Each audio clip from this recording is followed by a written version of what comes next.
Craft, porque amamos falar português. Vozes do verbo.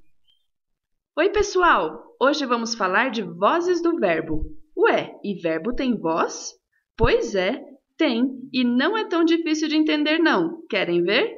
Vamos lá! As vozes verbais falam de como o sujeito da oração faz uma ação. Não está entendendo? Não se preocupe, você vai entender. É assim, os verbos têm 4 vozes: ativa, passiva, reflexiva e recíproca. Hoje a gente vai falar de 2 delas, a voz ativa e a voz passiva, ok? Bem, para começar, observe essa oração.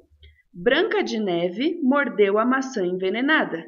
Juntos vamos responder algumas perguntas sobre essa oração. Quem mordeu a maçã? Branca de Neve, certo?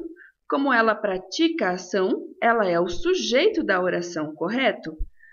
Qual a ação que ela fez? Mordeu, ok? Morder é o verbo que indica a ação realizada na oração. E Branca de Neve mordeu o quê? Ela mordeu a maçã envenenada. Aí nós chamamos a maçã envenenada de objeto direto. Tudo bem? Então, esquematizando. Branca de Neve é o sujeito. Mordeu é o verbo. A maçã envenenada, o objeto direto. Mas existe outra forma de afirmar esse mesmo fato, quer ver?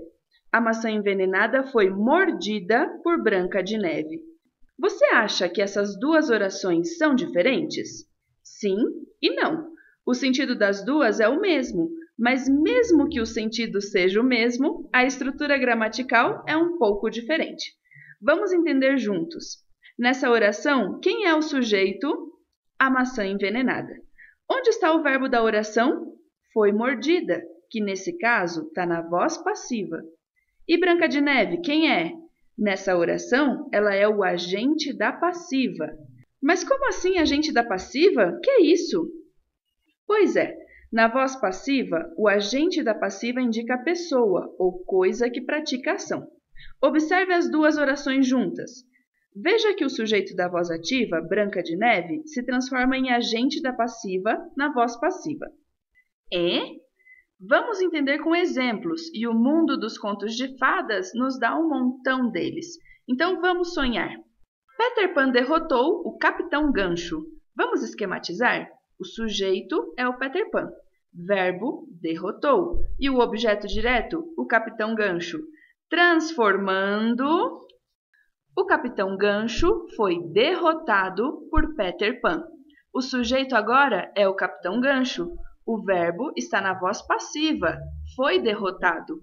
E o agente da passiva, Peter Pan. Mais exemplos? Vamos lá.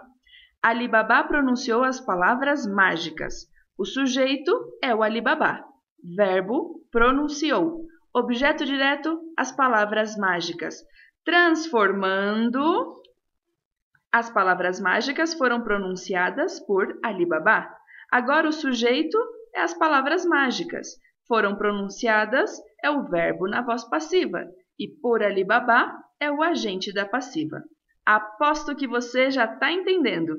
Outros exemplos para reforçar.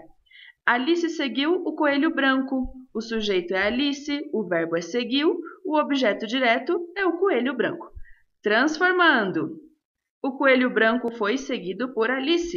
O sujeito é o coelho branco. O verbo está na voz passiva, foi seguido. E por Alice é o agente da passiva.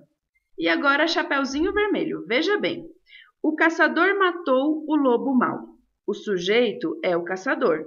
O verbo, matou. O objeto direto, o lobo mau. Transformando. O lobo mau foi morto pelo caçador. O sujeito é o lobo mau. O verbo na voz passiva foi morto.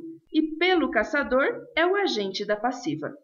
Agora, só mais um último exemplo. Os contos de fadas nos encantam. Agora eu quero ver. Já transformando, nós somos encantados pelos contos de fada. Quem é o agente da passiva, hein? Pelo que somos encantados? Pelos contos de fada, é claro. Espero que você tenha entendido bem a voz ativa e a voz passiva em português.